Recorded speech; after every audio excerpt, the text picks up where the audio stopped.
on 还有藏 December 金诺的6500份高清 2022. 数字档案向全球开放共享。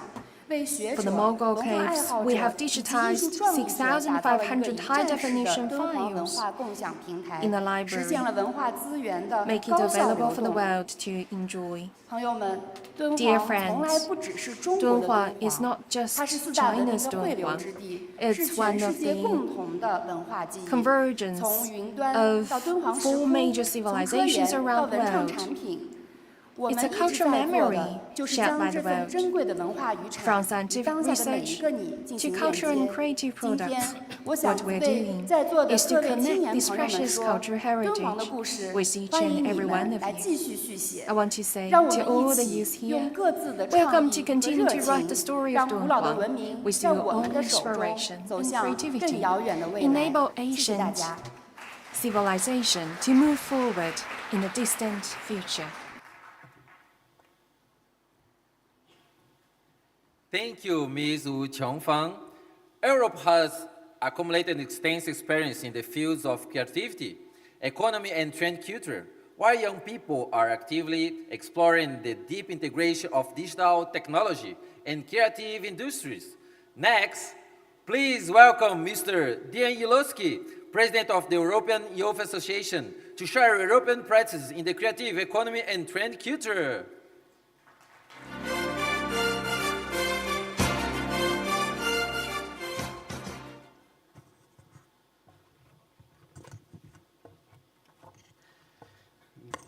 Distinguished Excellency, organizers, representative of international organizations and young leaders from around the world.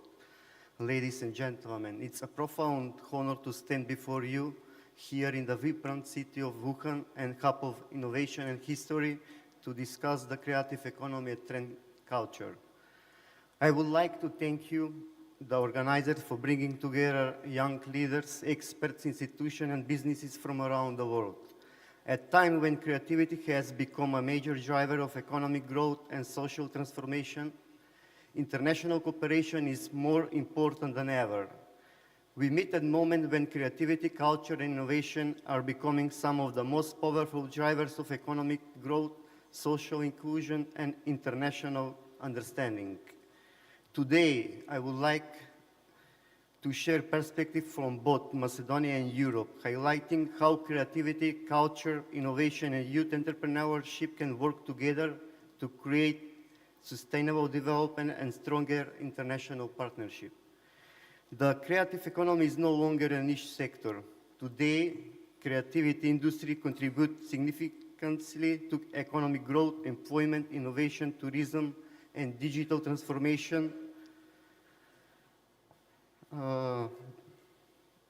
Whether through design, film, architecture, gaming, fashion, music, digital content, cultural tourism, or creative technology, the value of creative is increasingly recognized worldwide.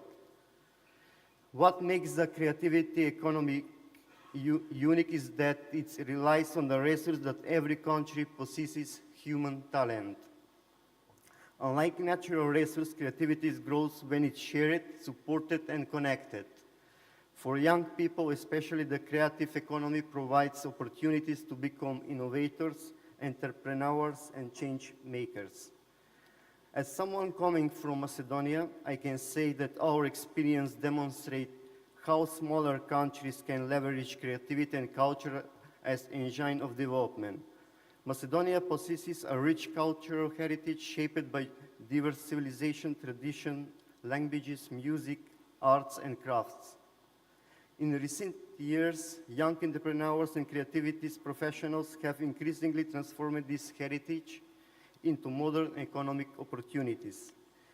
We have witnessed the growth of digital creative industry, innovative startups, cultural festivals, creative tourism, initiatives, and technology-driven enterprise that combine local identity with global perspectives.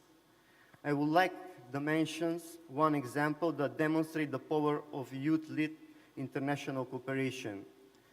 Through the Youth Engagement Academy, organization and young people from several countries collaborate to strengthen youth participation, entrepreneurship, leadership, and civil engagement.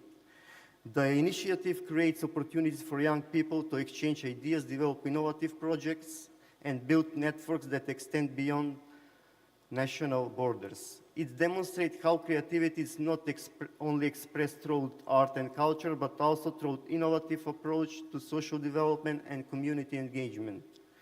Another example is our participation in the Circle Waste project, a transnational initiative involving partners from 8 countries across the Adriatic Union region.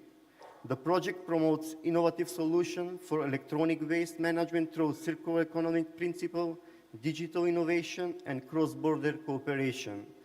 By transforming waste into economic and environmental value, it shows how creativity can contribute not only to cultural development, but also to sustainability, green entrepreneurship, and new employment opportunities for young people. Even such an international recognized Ohrid Summer Festival and promotion of Ohrid region demonstrate how culture can support tourism, local economic development, and international visibility. At the same time, young entrepreneurs are increasingly using digital platforms to reach global markets, providing the innovation is not limited by geography. For a country like Macedonia, creativity is not simply a cultural asset, it is a development opportunity. Across Europe, we have seen how strategic investment in culture and creativity can generate significant social and economic benefits. European cities have transformed former industrial zones into creative districts, innovation hubs, startups, ecosystem, and cultural centers that attract talent, investment, and tourism. Programs supporting youth mobility, entrepreneurship, innovation, and cultural exchange have helped thousands of young creators develop skills, establish business, and build international networks. Europe has also demonstrated the importance of connecting culture with technology. Trendy culture has become one of the most influential forces shaping today's generation. Through music, fashion, gaming, digital media, social platforms, and creative content, young people communicate across borders in ways that were unimaginable just a generation ago. What is particularly remarkable is that trends no longer flow in the only one direction. Today, local cultures can become global inspiration. Creative idea development in Wuhan, Skopje, Berlin, Nairobi, or Sao Paulo can reach millions of people worldwide within days. This creates extraordinary opportunities for cultural exchange, entrepreneurship, and innovation.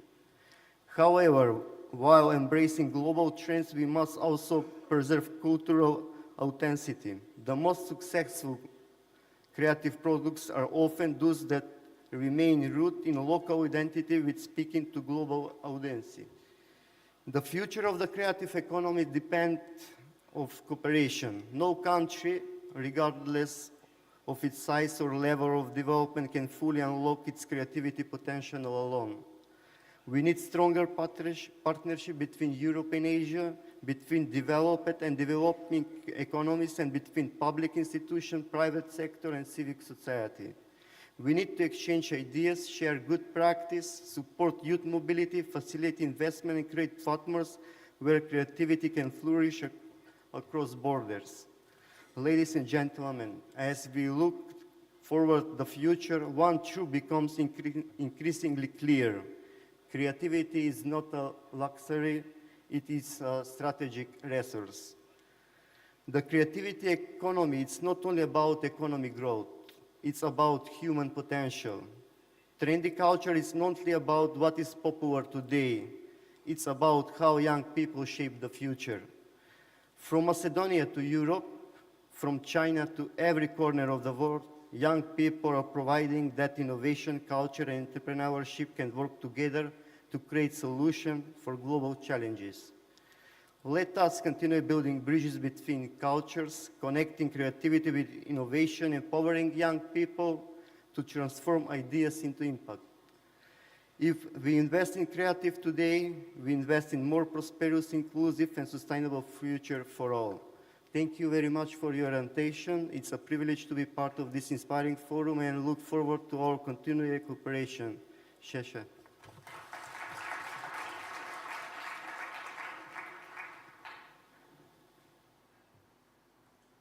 Thank you, President Ilioski. Major sports events are not only platform for competition, but also emotional bonds, connection seats, and young people. Next, please join me in welcoming Mr. Tsai Yongjun, Chair of the Technical and Innovation Commission of the World Boxing Association, and to share his insight. Please give him a warm round of applause.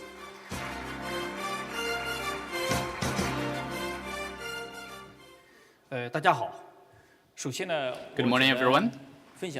First, I want to share the point that creative industry and the trendy culture are closely integrated. I've participated in the Olympics twice and the Asian Games. So at the Tokyo Olympics, as we all know, there were 4 events: skateboarding, rock climbing, surfing, and snowboarding and breakdancing.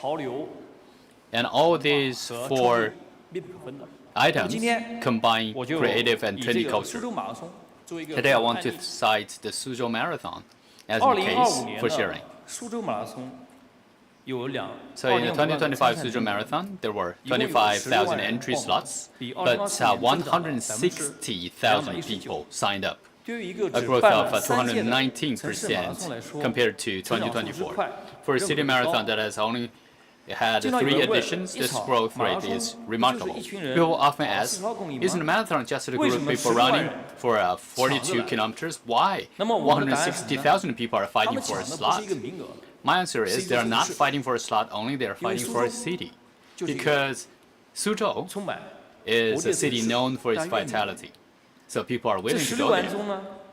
And out of this 160,000, about 4 out of every 5 are from outside Suzhou. They take high-speed trains and planes to travel to a city for just one race, one marathon. The race route starts at Lion Mountain Square, runs along the bluestone slabs of Shantangjie Street, and then to Pingjiang Road, and goes to the Gate of the Orient. So this 42.195 kilometers form a cultural corridor of Suzhou. Running on this route, you will remember the city by heart. So the first thing I want to say is that large-scale sport events are fastest entry points for young people to get to know a city. So in the things we are doing, the thing we care most about is that we want to ensure every runner first become a tourist and then become a promoter and a messenger of the city. So they come to run, they come to stay, they have the bowl of 3 shrimp noodles and stroll around Shiquan Street at night. They post 9 pictures in their moments. And according to our statistics, 95.68% of the runners say, the race really made me spend money in Suzhou, enjoying myself and fall in love with the city. And of course, the Wuhan Marathon is also wonderful. I have run it before, and I like the hot dry noodles here. So the secret behind sports events and economy is not about the few hours of the competition. I want to show you the account book. The ledger of the Suzhou Marathon is divided into 3 levels. So on the first level, you can see the direct economic impact is 1.63 billion yuan. For accommodation, transportation, sightseeing, shopping, and entertainment, they spend on the spot. And the second layer is 76,000 media reports. Great communication value, right? Of 5.58 billion yuan. So a full 500 million is earned for the name of Suzhou. The city has been seen by the world.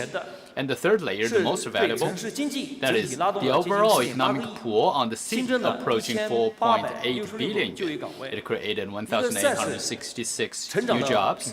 One event grows into a brand, and one group of runners forms a community. There is a saying in our industry, from traffic to retention. Attracting people is traffic, retaining people and making them fall in love with the city is retention.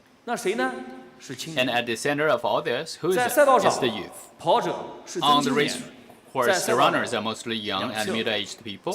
Along the course, 4,112 volunteers are university students from 10 universities in Suzhou. And in the sky above the course, drones provide artificial rainfall to cool down the runners. And after the race, every participant receive an AI-edited, personalized short video. So all these new technologies, new positions, new entrepreneurship are young people. Therefore, in event economy, youth are never just consumers, they are co-creators. This is exactly the transformation we most want to see in today's creative economy forum. Of course, the more events we organize, the more we realize that running fast is not as good as running long. When organizing a race we keep in mind the UN Sustainable Development Goals. We want green race rules and paperless operation. We want to reserve special slots for friends with disabilities, and we incorporate the city's history into the design. And the Suzhou Marathon finishers medal is a Suzhou-style lattice window that can be trifolded. Opening the first layer reveals the traditional character for Su. The second layer is the Jiangnan lattice window, and the third hides a small garden. So many runners say that it's not just a medal, it's a piece of art, it's a piece of memory. So a good event should make the city a little better both before and after the race.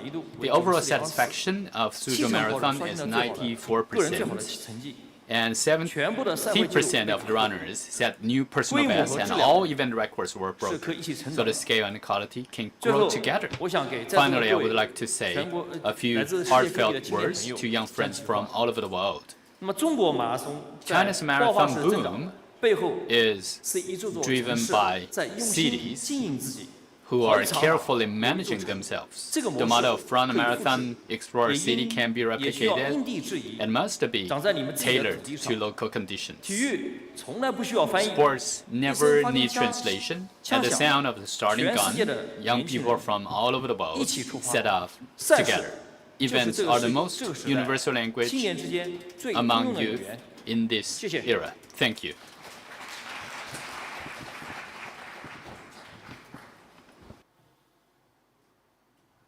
Thank you, Mr. Tsai Yongjun. Youth culture in Central Asia is undergoing rapid transformation, and the creative economy is becoming the crazily important venue for young people to express themselves. Next, please join me in welcoming Mr. Barkadoulet Jandialayev, Executive Director of the Congress of Youth of Kazakhstan, to share his insights. Please give him a warm round of applause.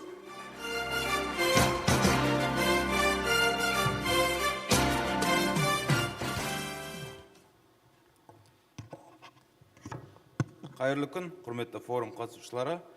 Good afternoon, dear forum participants, dear colleagues, friends and organizers. It is a big honor for me to speak here. On behalf of the youth of Kazakhstan, I want to say a huge thank you to the All China Federation for the warm welcome in Wuhan. Wuhan is a city with great history. Today, it leads in technology and supports young people. It is the best place to talk about creativity and youth culture. Today, main wealth of any country is not oil or gas, but people. Their talents, fresh ideas and creativity. In Kazakhstan, developing a creativity economy is our main goal. Our country is very young. More than 1/3 of our people are under 35. Young people are changing our culture and turning art into a strong business.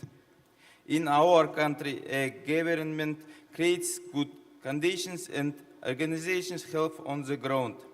The government of Kazakhstan does since we have a big plan to grow creative industries.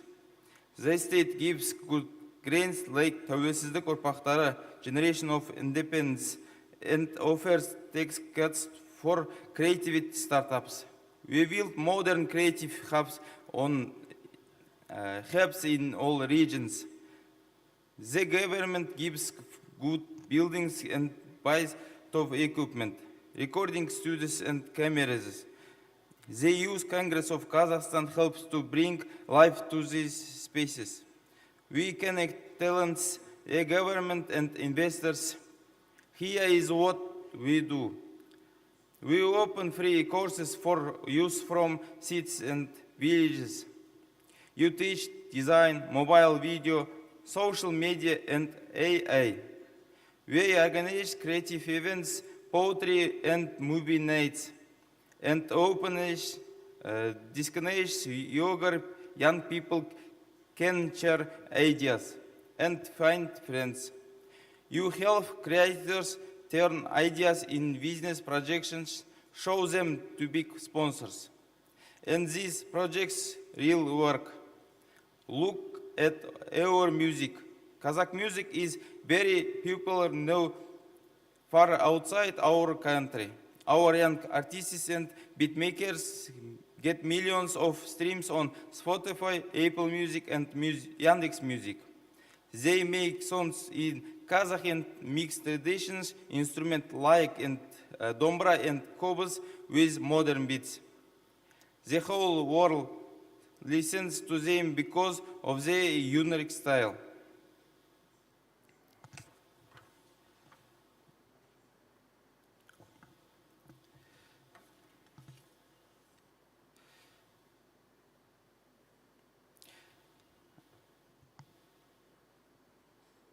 The whole world to them because of their unique style. You also have a big sex in cinema. Young directors under 30 make low-budget movies, but these films win top awards at world festivals. For example, the film Paurna Salu won a main prize in Italy and was nominated for Oscars. The drama Step Wolf won awards in Montreal. In Kazakhstan, our movies make more money Hollywood blockbusters. Digital animation and game development are also going fast. What do you believe you can solve this together? Wuhan is a world center for technology and education. We want to build bridges, start joint creative spaces and cultural exchange. Let's create business incubators. Your young people can partners, start cool projects, write code, or make animations. Dear colleagues, the creative economy has no limits. You are building future right now. Thank you to the All China Youth Federation for the great event. I wish everyone inspiration and good work. Rahmet Sise, thank you for attention.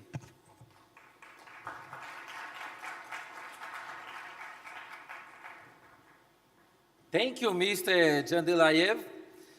Young creators often face practical challenges such as unlimited resource and insufficient platform for development. Next, please join me in welcoming Mr. Wang Xiyong, founder and CEO of 210 Animation, to share his insights. Please give him a warm round of applause.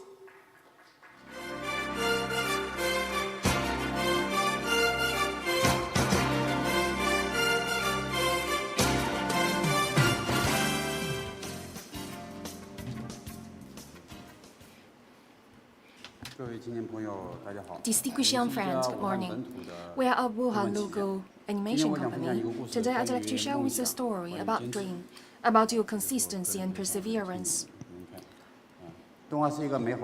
Animation is a great industry, not only integrating imagination, make it a reality, allows to travel through time and space. It has inspired generations. I always believe that the essence of animation is not technology, but open dreams. Over a decade ago, moved by this, I was making up my mind to build a great company, a Chinese company. In 2007, I just graduated from college and rented a 100-square-meter apartment in Wuhan to start my animation dream. I borrowed 30,000 Chinese yuan from my mother to start the business. I slept in the office every day, always had the thought that I wanted to create a great work and build a great animation company. But the reality was actually very cruel. In the most difficult time, in order to pay social insurance, I even borrowed a lot of money from my friends. Then I cut the company staff in half. This was the most difficult time of my life. But I said to myself, no giving up. We can't only believe what we see, but believe to see. Later, I figured out we can't just think we're doing well or just think we're artists. We have to let everyone feel that work with resonance are good words. So in 2014, we created a work called the Silver Timekeeper, which is the work this shown on the screen. This click-through rate in China exceeded 17 billion times as soon as it was released. But success in China was not enough for us. We sold our copyright to Japan in 2017 at Tokyo MX. Our first work, premiered on their TV station, became a great example of Chinese animation entering the mainstream Japanese TV. Japanese youngsters also love our work very much, so later I brought those works to Cannes, and we found that the French prefer a different style. So we created another work called Legend of the Giant Soldier, which was released in more than 20 countries worldwide. We found that good stories transcend borders, and stories can cross mountains and seas. To be loved by people of another culture, since people in Japan and Europe like our work, is it possible for US and other countries? So we began to create other content such as League of Legends, Honor of Kings, and other top game companies. This is clearly a black person, but we use Chinese people and the Chinese team to tell a global story. We produced a CG animation short film created by Chinese animators, viewed by hundreds of millions of people around the world. To achieve industrialization, we use technology as a tool and created this particular software.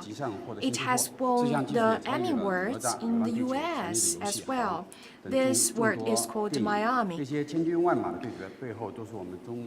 The technology also used in films like Naja, The Wandering Earth, Game of Thrones, and Aquaman.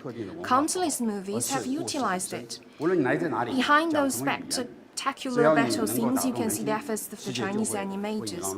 No matter where you come from, what language you speak, as long as you can touch people's hearts, the world will make way for you. After working on these projects, we tried to summarize our methodologies, realizing it wasn't just good luck. We formulated a method. I think it's very important that we consider multiple dimensions. A paradigm, what does your audience want, how to resonate with their hearts, how to really touch their souls. Based on this methodology, our business has grown. From movies to animation, games, culture tourism, creative products, digital sectors. We have also invested more than 40 upstream and downstream industry chains. We grow together with everyone. This has enabled us to transform creating works to manufacturing products. Last year, we also produced a work called Crossing the New World. It was displayed in Hubei Provincial Museum. Once launched, this work became very popular. On a daily basis, if you want to enjoy this work at Hubei Provincial Museum, you might need to queue for about 2 hours. And last year, we have been winning awards at Hubei Province and Wuhan city level as well, selected as one of the most popular gift products here at local level. So to sum up, the creative industry is not just about entertainment, but also about economic amplifier. 19 years ago, a young man in Wuhan was painting a residential building. Today, we're standing here, and his works are seen by dozens of countries. He participated in an international blockbuster. We want to go out to more places around the world to share our story. Finally, there's a 60-second short video. Hopefully, you can enjoy it. 2007年，我们想做一部伟大的作品。2009年，我们想做一家伟大的公司。In 2019, we want to 我们要做迪士尼吗？ create a company big. 我们要走一条自己的路。 We want to blaze a trail of our own.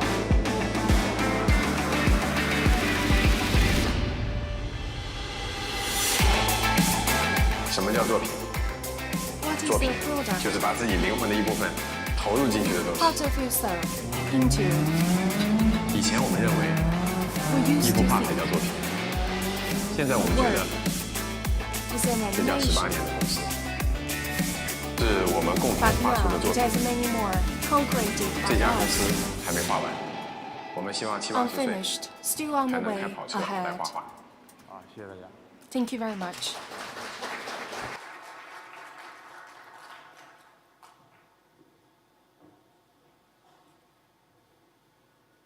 Thank you, Mr. Wang Xiong. Creative needs the fertile ground, but it also needs sustained support. How can investors discover young talent, place trust in young people, and accompany them on their journey? So, next please, join me in welcoming Mr. Wang Hui, Executive General Manager of China International Capital Corporation Limited, to share his insights. Please give him a warm round of applause.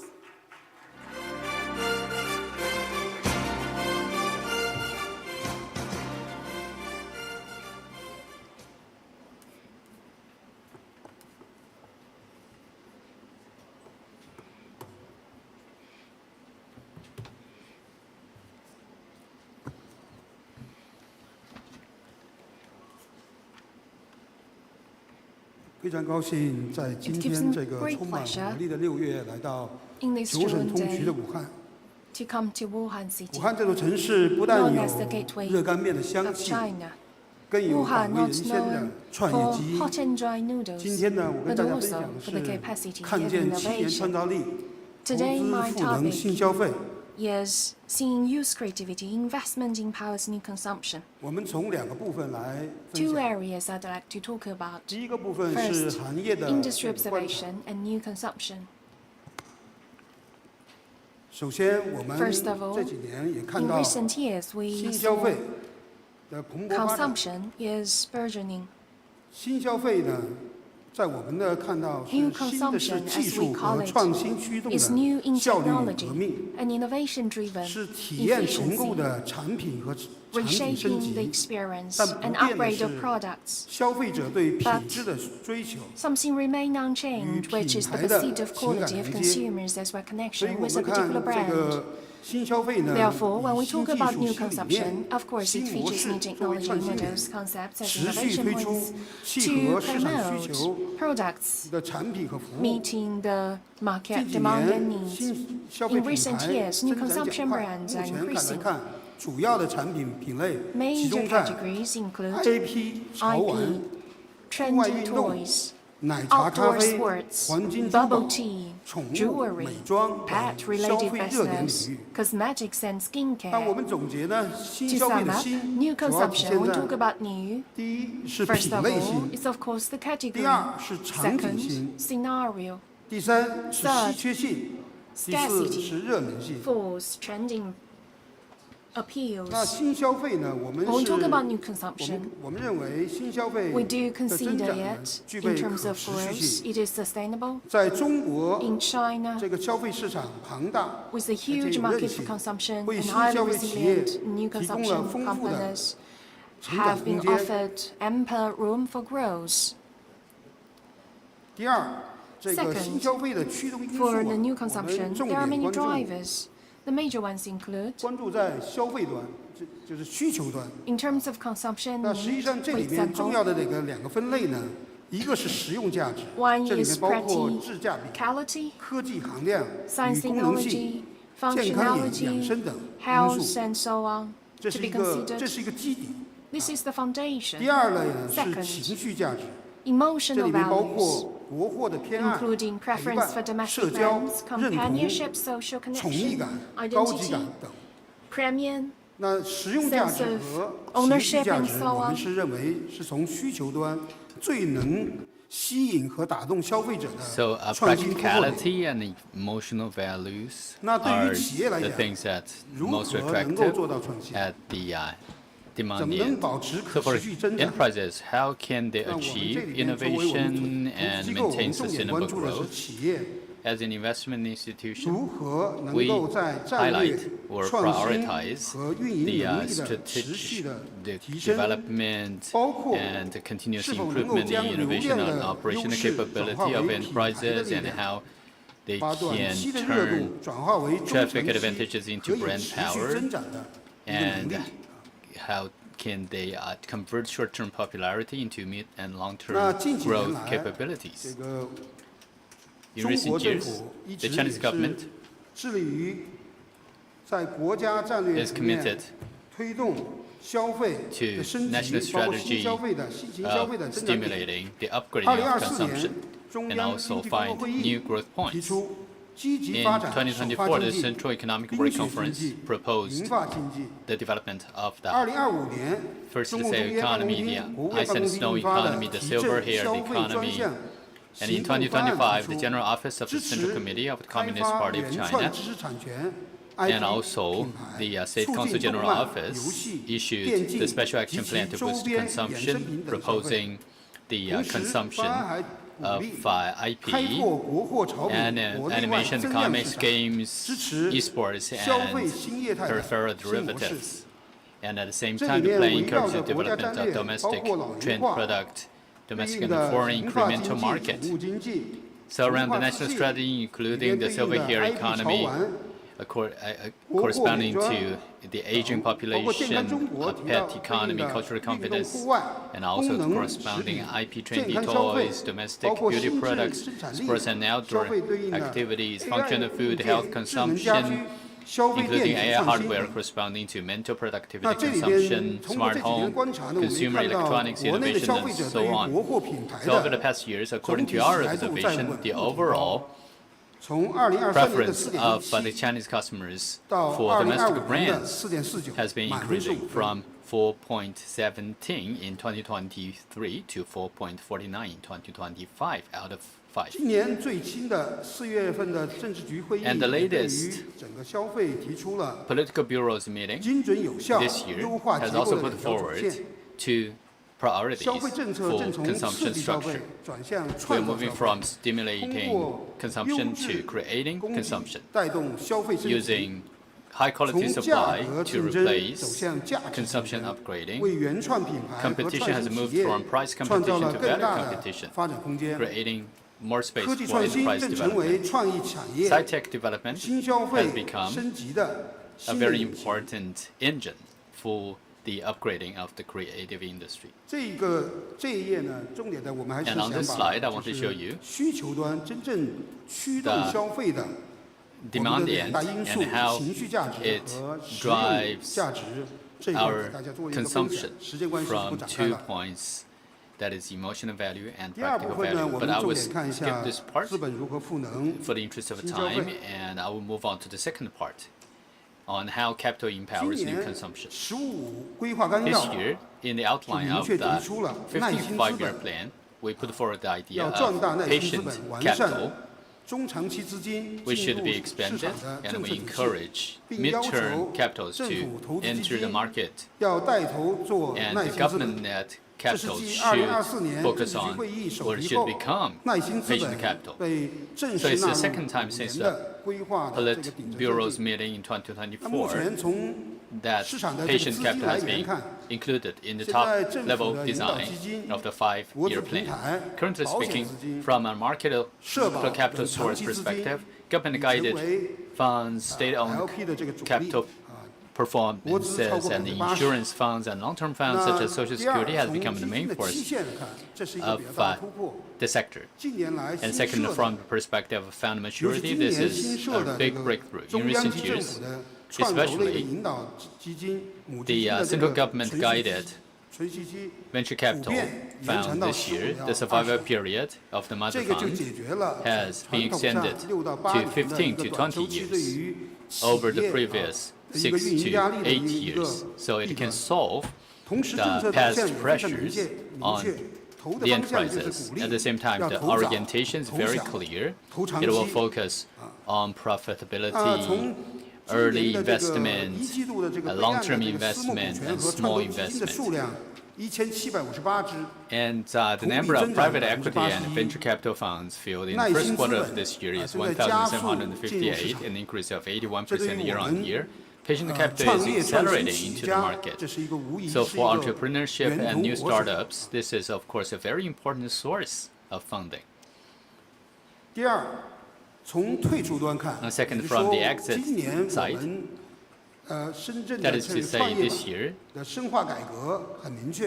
GM in Shenzhen will deepen reform. It is a clear trend. Its positioning has been clearly upgraded from sci-tech innovation to consumption innovation, forming a dual-wheel drive. This policy clearly states the support over high-quality, unprofitable, innovative enterprises in new consumption, modern services industry, and other areas in their IPOs. We will also support new industries, business forms, and technologies in transforming and upgrading traditional enterprise. We noticed that it's the first time that new consumption has been mentioned. The central government pays more attention to consumption upgrading and also the integrated development and focusing more on companies with high growth potential, innovation capability, and industrial leading role, especially new consumption enterprises and modern services. So the fourth standard is actually for innovative companies, for unprofitable companies to go public. It provides a new standard and channel. So from an investment point of view, the current cycle is the best timing for innovation and entrepreneurship. For our new consumption, especially our creative industry as an investment institution, we are willing to work with you and usher you into this new era. Thank you for your attention.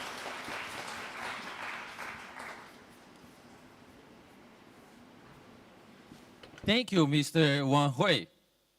Our sincere thanks as well to all waiting, discussing speakers for this inspiring exchange of ideas. Every step forward in the creative economy depends on the participation and creativity of young people. May the consensus we have built today serve as a new starting point as we work together to transform creativity into a true productive force, ensuring the creativity of young people is recognized, inspired, and amplified. This concludes in the keynote speech session. Next, we'll move on to the Youth Dialogue session. Please join me in welcoming Ms. Li Qiuyuan, entry of CGTN, who will moderate this session. A warm round of applause, please. Thank you so much, Drelo. Now, may I have my guests on the stage, please? Let's please welcome Mr. Jiang Hong, Mr. Augusto Gonzalez, Ms. Duan Yanting, Mr. Yan Kalu, Mr. Liu Yang, and Ms. Wenthi Hongbui to the stage. Thank you. Thank you, everyone. Please be seated, please.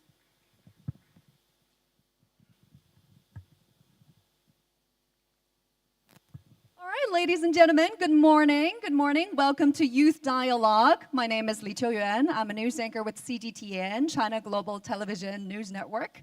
It's so great to have all of you with us here today. Thank you so much for joining us. So for the next hour or so, we will be exploring a powerful cultural shift in our landscape today.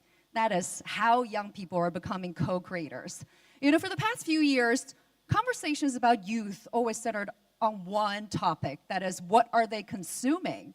But today, a new generation is changing that narratives as creators, as architects, as space makers. So today, to unpack all this, we're joined by 6 extraordinary young talents and heavyweights across the globe and from various industries.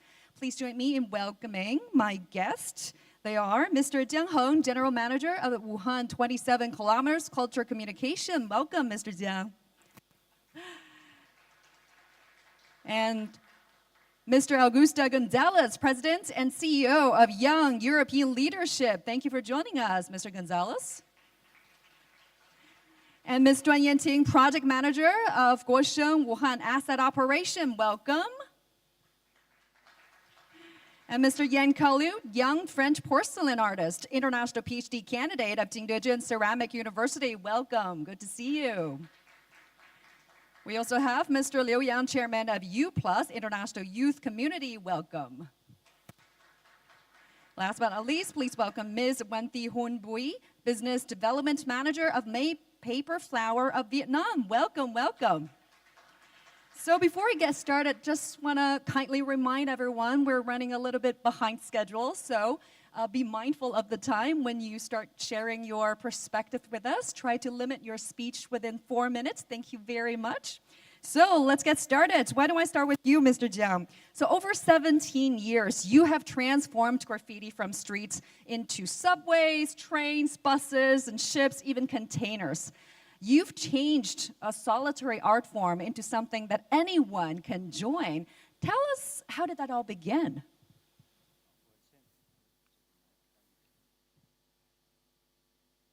来，我们再试一下，请工作人员确保一下我们的嘉宾的麦是开的。喂，好了，大家好，我是江恒，一名涂鸦艺术家。So my name is Jiang Heng. I'm a graffiti artist. I'm also the creator of Yimao and Yang. I have had a history of graffiti creation for 17 years now. I have been trying all different forms on the transportation vehicles, and from the ferry to the bus. And after this, I want to make more people understand graffiti and this art form. So I want to use the urban culture of Wuhan for my creation. So Yimao is based on the cherry blossom, and Yilang is the wave from the East Lake. So through the Yimao brand, we have created a lot of public art pieces, including urban buildings, public spaces, and also large art installations. Afterwards, I have also begun a co-creation project, which is called 10,000 People Stepping on the Cherry Blossom Project. So in 2021, in the Shibeihu Square, we had a 1,300 square meters canvas. We invited citizens, their pets, and even bicycles, the children, and car wheels to participate in the creation. So they would have the paint on them and then create the word together. So that was the birth of Yimao, and then after that we began the Yimao's Urban Invasion Project, which has continued today. So this invasion can be seen into the streets and alleys of the urban spaces, and then onto the buses of Wuhan, and also the trains, and also the ports of Wuhan. And we have also developed the AR interaction, so you can scan the QR code to know the emoji, and we can take photos with the Yimao. Because spring is short, as we all know, so we want to make people feel the atmosphere of spring anytime, anywhere for the people. And after that, we brought the Yimao to the Singapore Chinese Cultural Exchange Center for some global efforts. So in September this year, we will go to the United States for the 2026 Burning Man 40 years anniversary. We will bring Yimao to the site as a huge art installation, and we will also invite global guests to participate into a co-creation of graffiti. So you will use paint in your own language and create your own ideas. So through this figure of Yimao, we want to have kind of a barrier-free communication between all of us, and we want to use the spring smile of Yimao for cross-cultural and cross-border communication, so that more people can understand Oriental culture. And finally, I've brought with me the AR program of Yimao, and you're welcome to scan the QR code. On the left side is for the overseas guests, on the right it is for domestic guests. So you can use your WeChat and other applications to scan the QR code, and then you can activate the AR interaction. Thank you, Mr. Jia. It's such a beautiful reminder that art doesn't need walls, it needs people, and creativity is at its most powerful when it's shared. We really appreciate your story. Thank you very much. Now, Mr. Gonzalez, let me bring you in. So over the years, you've been mobilizing European youth to take on climate actions through creativity. I mean, talk to us more about it. How our youth in Europe take on issues such as climate change through the creative economy? Can you share with us one or two cases that really bring this to life? Yeah, of course. So in the European example, I like to say that the creative economy is not just digital, but it's very much physical. And that we can see that the evolution of the digital economy really comes through the physical infrastructure that we put in place. And it can have a dual role when it comes to fighting climate change. So I'll give a few examples from some cities that I know best, being Spanish, and also thinking that it's relevant to a Chinese example, given that Spain and China share a lot of similarities in their 20th century history. Both had civil wars, both had large post-war economic booms, a large movement of people from the countryside to the cities in the 20th century. And now a fun fact is that both actually rank in the top 2 of the largest rail infrastructures in the world for high-speed rail, with China being the first in the world and Spain being second in terms of kilometers. Both of these are great examples of helping to fight climate change with physical infrastructure, but it's also a great way of connecting people together, which is kind of the point that I'm getting to with the creation of a youth culture. In Spain, we have 2 really good examples of urban renewal and how they have really done a lot to improve the quality of life for people in these cities. The first is Barcelona, which used the opportunity it had in the 1990s to host the Olympics to really revitalize its urban core, to expand its tourism sector, the public infrastructure, the metro, etc. In the 2010s, it also implemented more sustainable walking programs, making the city more urban friendly, making it easier to walk, reducing the number of cars in the city center, making it so that there's less pollution in the environment.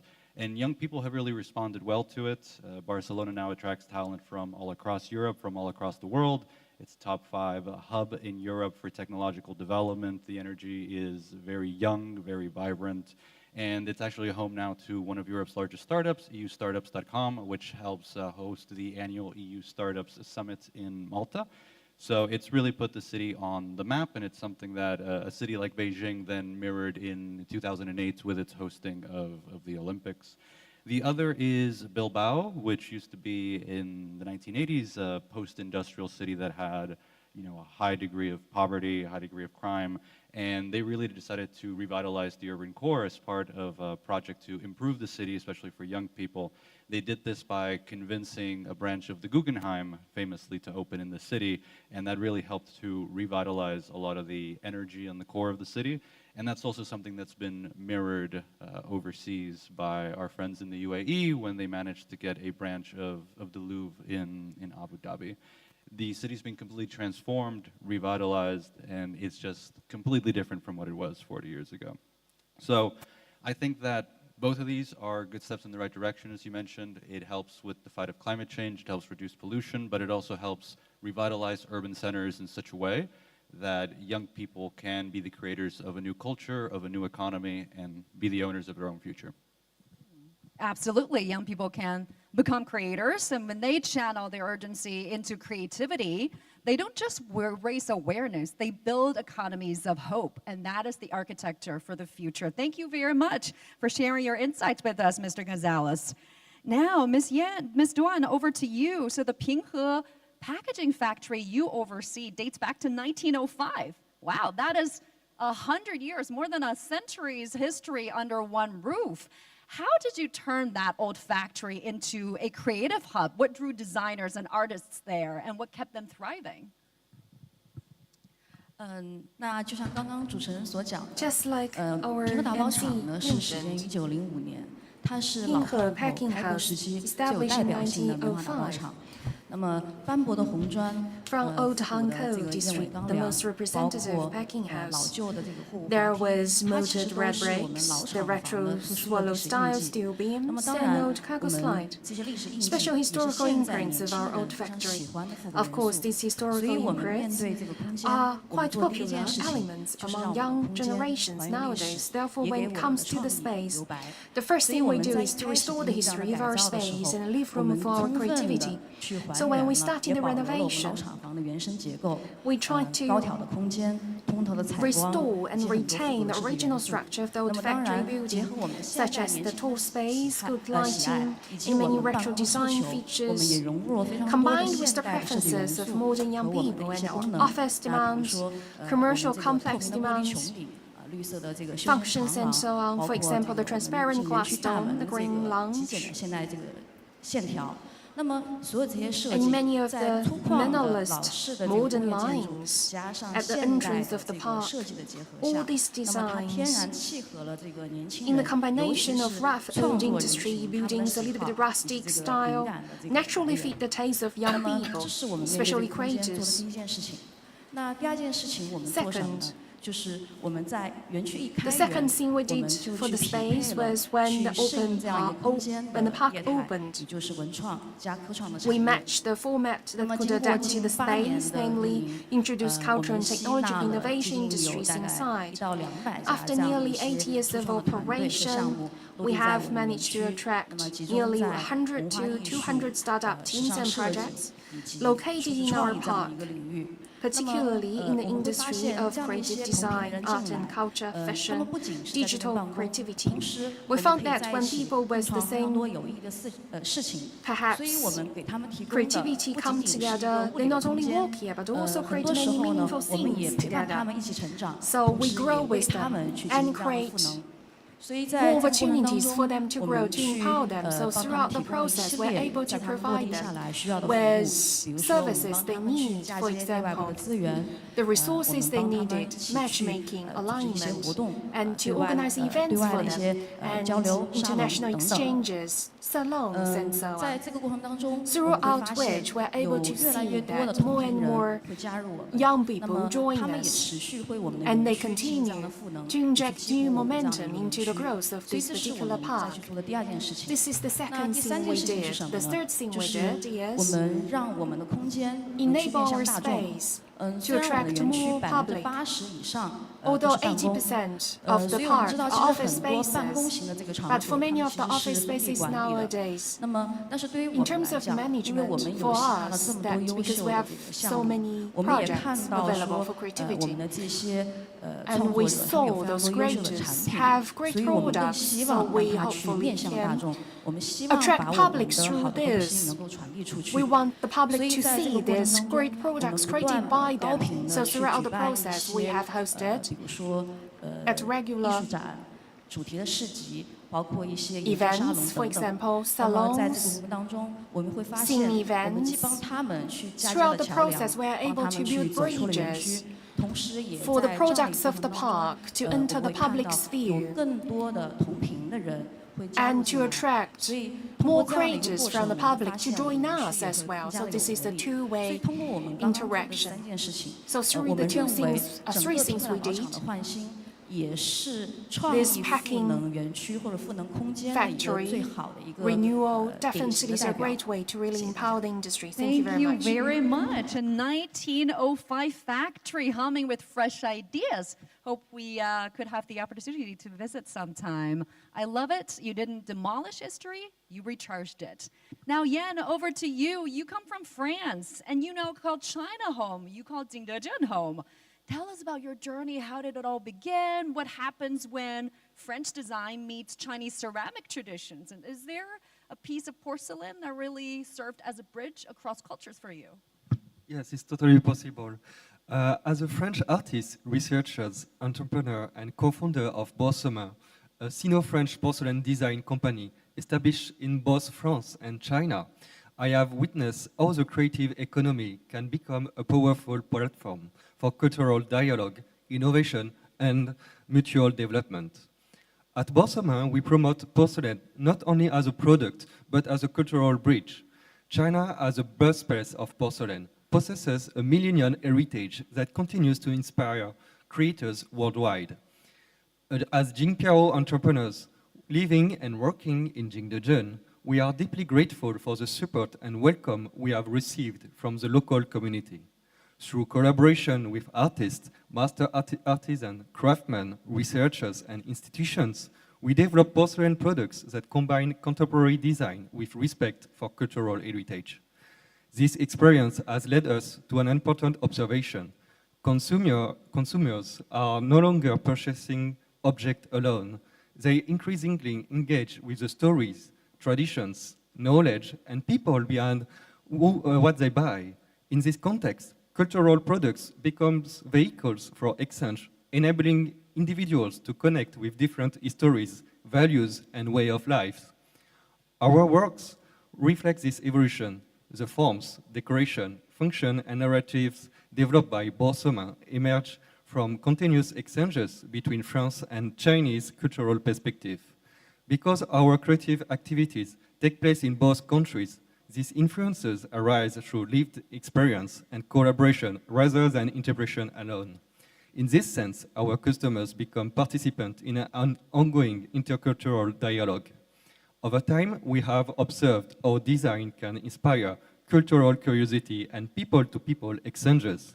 French clients regularly express a desire to visit China and learn more about its ceramic heritage, while Chinese customers often tell us they wish to discover France and its artistic traditions.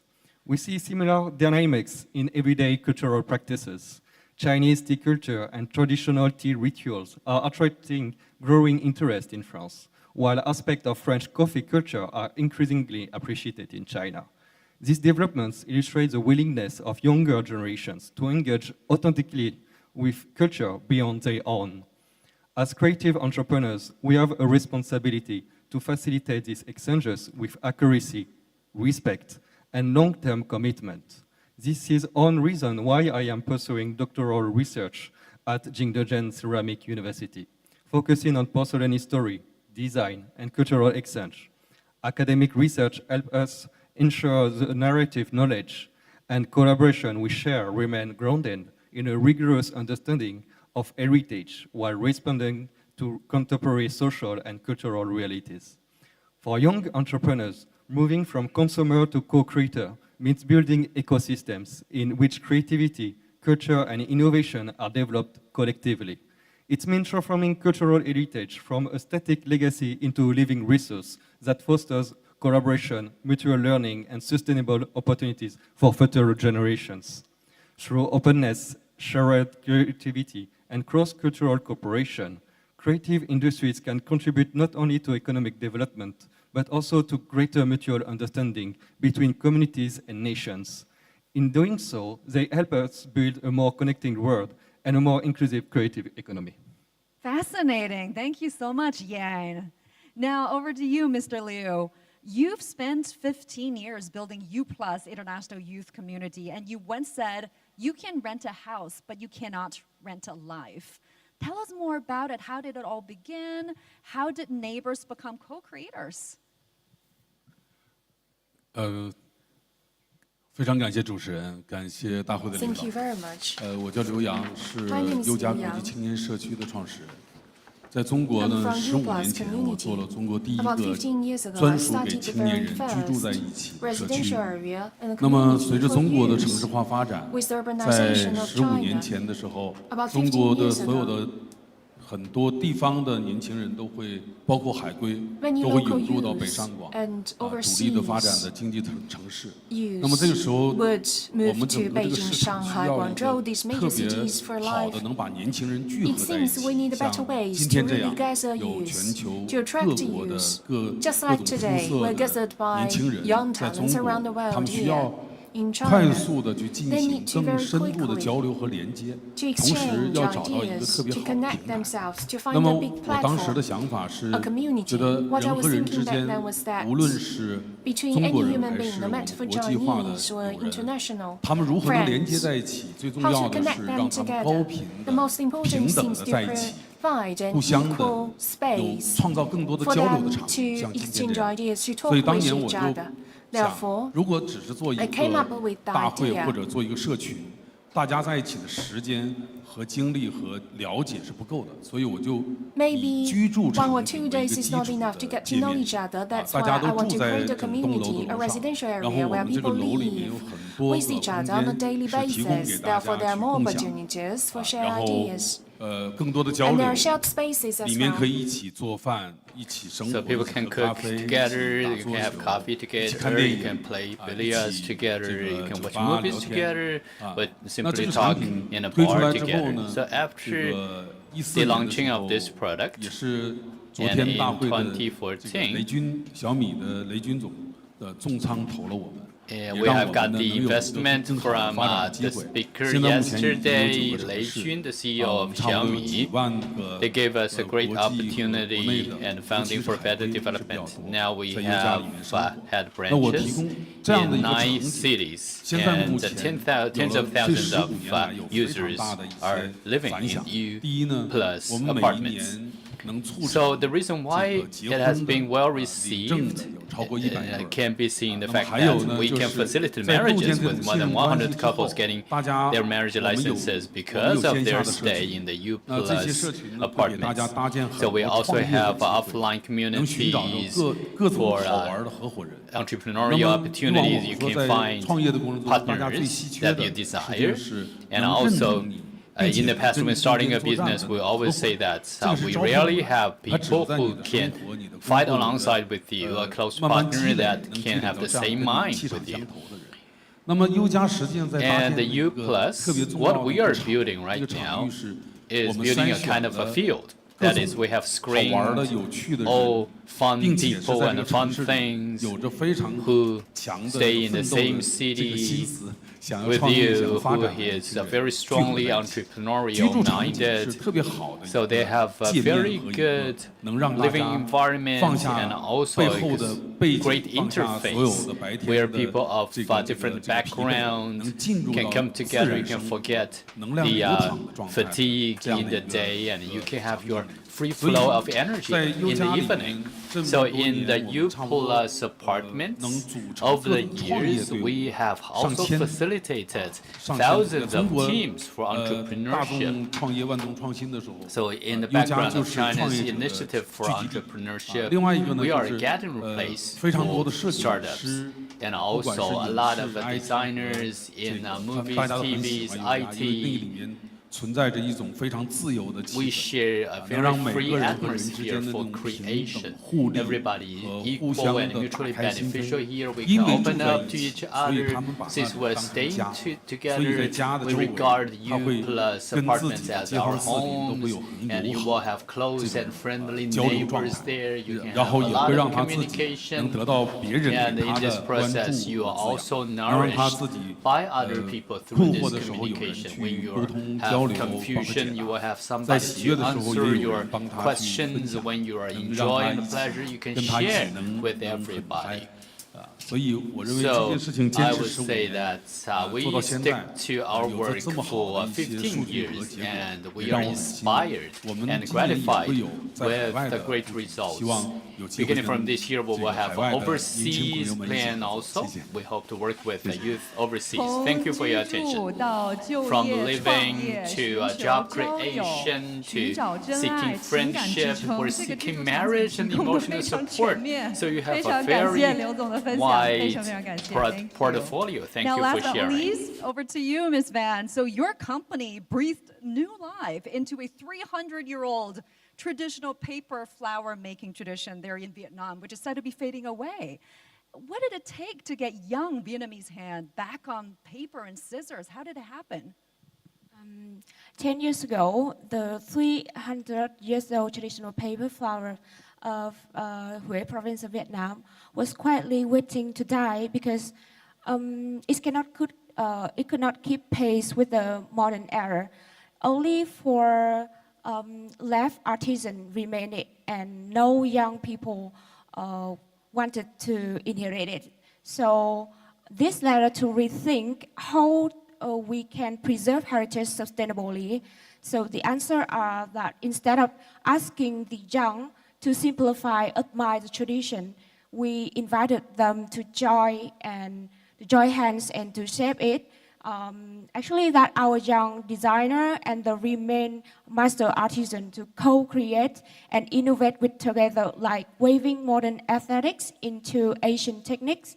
So every piece keep the culture soul of Thanh Tiên while meeting today's market. Our products that carry higher value and travel across borders and tell the Vietnam story to every fold. We have widened this co-creation further through our workshop program called Making Paper Flower Bloom, which had engaged over 10,000 young people, Vietnamese young people as makers, alongside master artisans, not just audiences. Not just that, we recognize that participation need places to happen.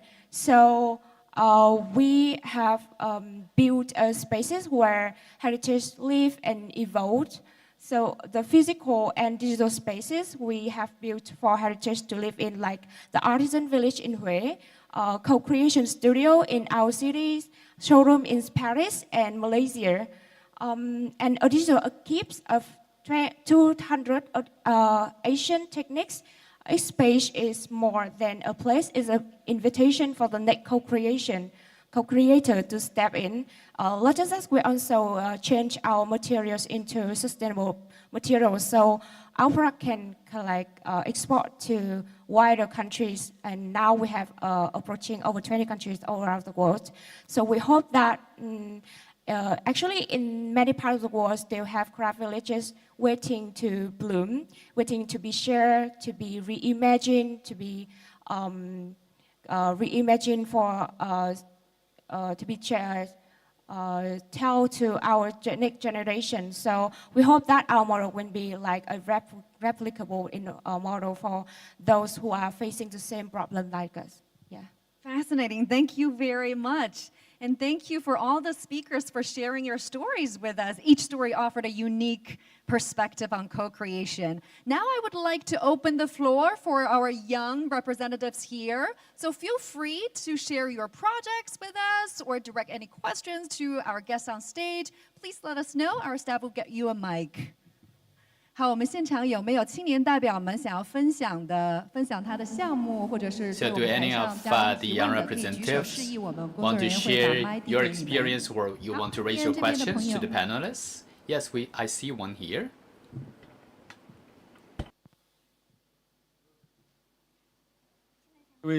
各位青年新闻，大家好，我是武汉 Good morning, everyone. 武汉创业公司的总经理，我叫 So, my name is Li 然后各 Mangguo 位在所在的武汉呢， from a creative industry company in Wuhan. So you know a very famous product in Wuhan called garlic bird actually is created by my enterprise. So we are founded in a short 1 year's time. We are a young company. So my question and my theme is close to the theme of today. We are transiting from a consumer to a co-creator. So in the first, we were the consumers for this industry, but later we found that dialect-based creative products is lacking in the market. So we have become creators, and we have seized this opportunity and expanded. And now we are among the first-tier enterprise in the dialect-based creative industry sector. So we represent not only a popular product in a particular city, we also want to make this into a persistent internet celebrity product and also a landmark product for Wuhan city. Just like Yimao mentioned earlier in the presentation, we want to represent the spirit of the Wuhan people. We want them to appear in every street and corner of the city. We will also join hands with some scenic attractions, including the Yellow Crane Tower, our museums. We are now laying out our shops and stores so that these cultural products can actually become a part of the city. So more cultural symbols can go global alongside with these cultural products and win better recognition. Thank you. So thank you for sharing. Any other representatives who want to share? Yeah, maybe. Hello. Should give him a microphone. So I have a question for Mr. Auguster here. Because I am a former breaking dancer, and now I'm a music producer.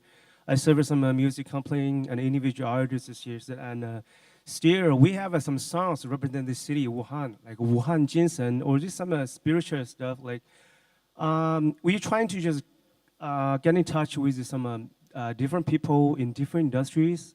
And still now I'm doing something like English community. This is fresh for me. I could get in touch with different people from different industries. So I wonder from your perspective that in Europe here, and then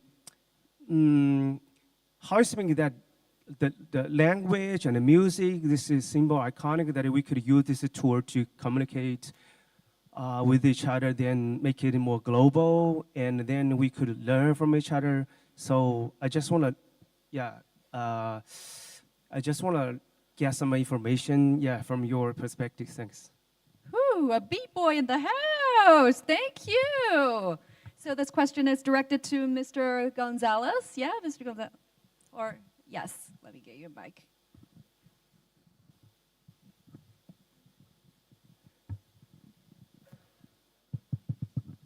Can you hear me? There you go, perfect, thank you. So thank you very much for your question. I very much agree. That's why I mentioned the need for spaces and cities to be able to do certain things like this. I think that's also part of the reason why, say, university campuses in the United States are so popular. Where I went, there was actually a space for people to break dance, to be able to engage internationally with other cultures, to be able to kind of share the different themes of things that people were interested in, and that really created an international community within the university that would allow for these sorts of things to be shared.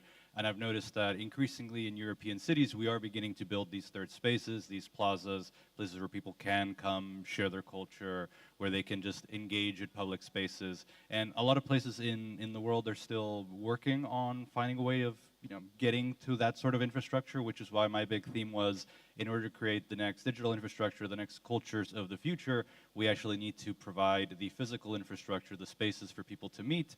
We have fantastic online communities, and the internet's done wonders for the world, but at the end of the day, if people aren't there in person, it's very hard for these exchanges to really take place. I think we all noticed that during the pandemic, where we were all online, and Zoom was a fantastic opportunity to still be able to engage, but we all really longed for that in-person interaction. And I think that we're slowly moving towards those types of dynamic people-first cities. Okay, thank you, thank you. Thank you, thank you. All right, yeah, we still have time? We still have time for one more? One more, yes, yes, please. 这位朋友，谢谢。 Hello, I got one question for Mr. Jiang Heng. I like the graffiti art very much, and thank you very much for making the city more beautiful and interesting.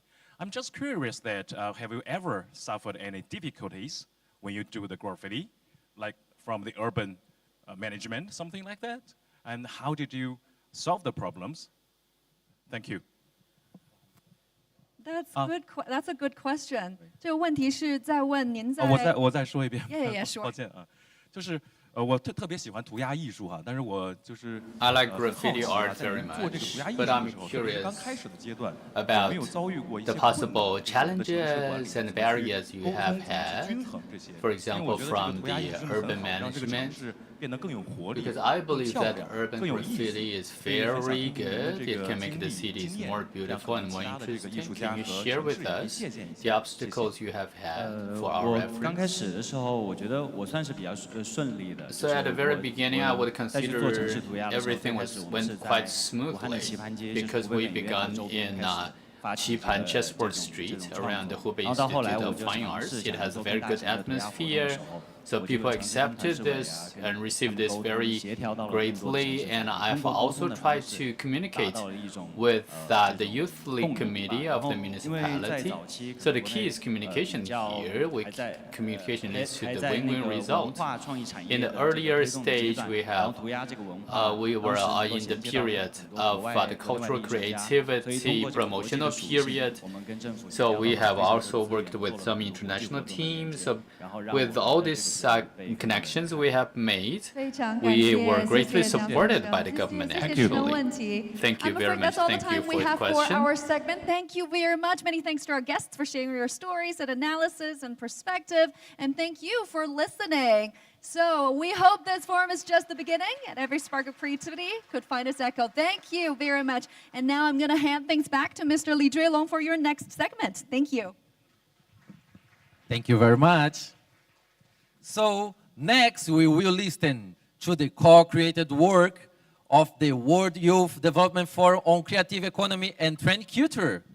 It is a resonance and transcend mountains and seas, a creation and jointly produced by young representatives from 6 countries. This song is also a wonderful pleasure from young people around the world as they move toward the future hand in hand. On the path toward common man development, young people are like birds, spreading their wings, always fly toward the sunlight. Through this song, the creators have given the most realistic answer. As long as we walk side by side, we can make the world shine brighter. Now, let us listen together to this song that belongs to young people around the world and immerse ourselves in the environment and strange.